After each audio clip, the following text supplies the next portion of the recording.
Depuis quelques années, on a vu apparaître sur le marché des poupées empathie. Certains trouvent ces poupées attrayantes, alors que d'autres ne les trouvent pas jolies. Qu'est-ce que ces poupées ont de particulier? Elles ont une texture douce en tissu et leur corps est lesté, si bien que lorsqu'on les prend dans les bras, on a l'impression de tenir un vrai bébé.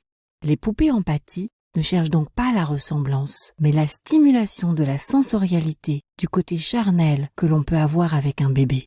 À la différence d'un poupon ordinaire, la poupée empathie provoque une propension beaucoup plus importante à l'identification.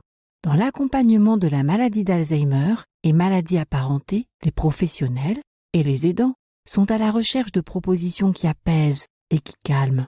La poupée empathie a donc fait son apparition en gérontologie. En Angleterre, cette médiation est beaucoup utilisée. Elle s'est développée autour de 2 types de pratiques.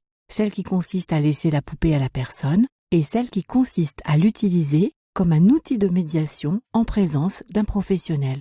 Vis-à-vis de cette approche, on retrouve d'un côté des personnes qui sont contre, car elles voient cette pratique comme étant infantilisante, voire humiliante ou condescendante, et qu'elle peut masquer des problèmes de comportement.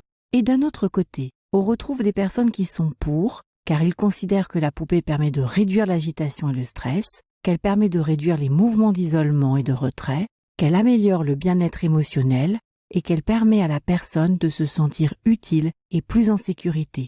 On comprend donc que cette médiation peut être intéressante en gérontologie, mais que celle-ci va présenter des indications et des contre-indications que nous allons aborder lors de la formation « Utilisation de la médiation poupée-empathie » en gérontologie. Il est également important de pouvoir poser un cadre de fonctionnement, réfléchir comment cette poupée va être introduite, de bien repérer les limites et de savoir présenter le projet aux professionnels et aux familles pour que celui-ci soit bien accueilli. Et comme il ne s'agit pas de jouer à la poupée, cette médiation nécessite aux professionnels de développer des compétences de gestion de groupe, de communication, d'analyse de situation.